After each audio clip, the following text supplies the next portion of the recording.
A media wall using a Solus fire can be installed on almost any wall of your home. Identify the area where you wish to build and prepare the area for the job ahead. This may involve removing a section of the skirting board. First, we will build the base framework using 3x2 timber to determine the dimensions we need to measure for the fire.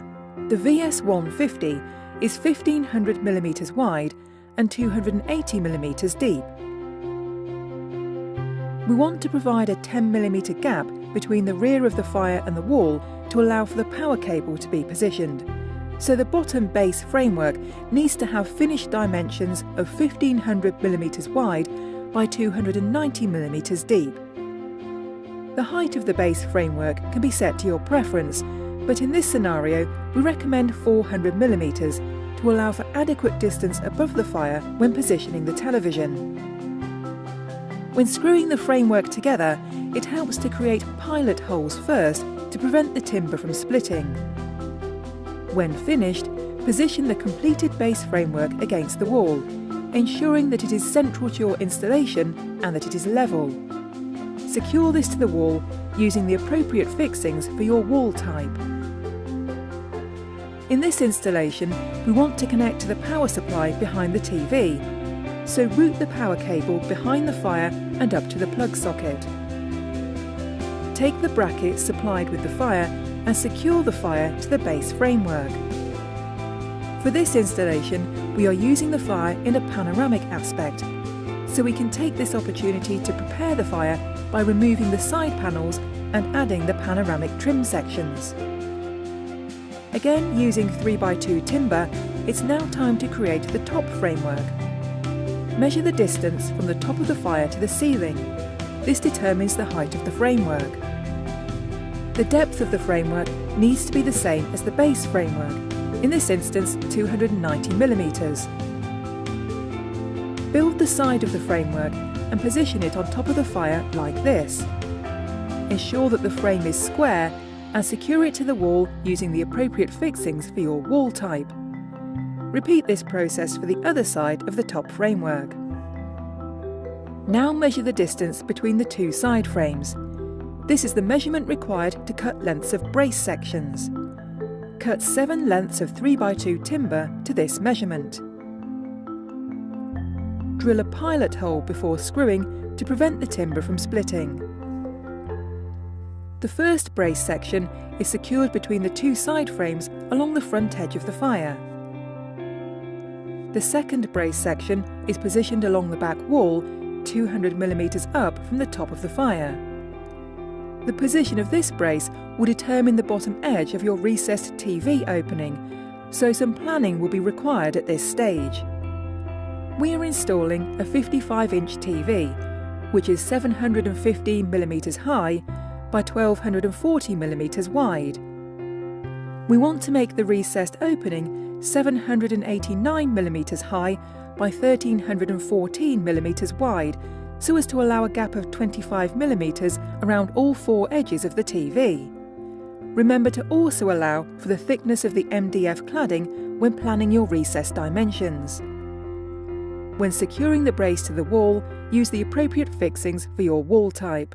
Position the third brace section along the front of the framework in line with the second brace. Position and secure the fourth brace along the edge of the wall and the ceiling.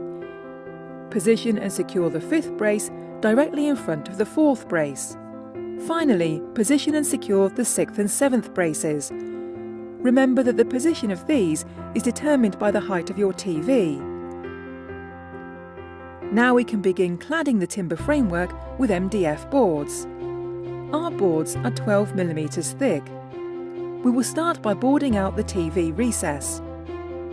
Measure the distance from the wall to the front edge of the timber frame. Here it's 290mm. Then measure the height of the recess.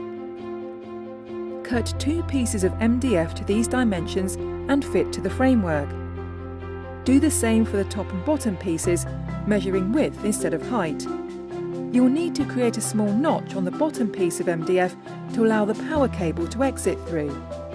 It's good practice to drill a pilot hole when securing the MDF panels. and then use a countersink bit to allow the screw heads to finish below the MDF surface. These can then be filled and sanded before painting to create a seamless finish. Before painting MDF, it's recommended that you seal the edges with a suitable MDF sealer. Multiple applications may be required, with a light sand in between each coat to ensure a smooth finish is achieved. Mask off the fire, then apply a coat of MDF primer using a paint roller and brush. When dry, you can apply your chosen top coat. Here we're using a matte emulsion, applied with a paint roller and brush. When the paint is dry, you can fit the television. Please follow the installation guide for your TV mounting bracket when doing so, ensuring the correct fixings are used. This installation features the Coppice one-piece reel log set, which is available as a premium upgrade for all Solus appliances. Handcrafted from real logs, it's easy to fit and offers the ultimate realism in electric fires.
you.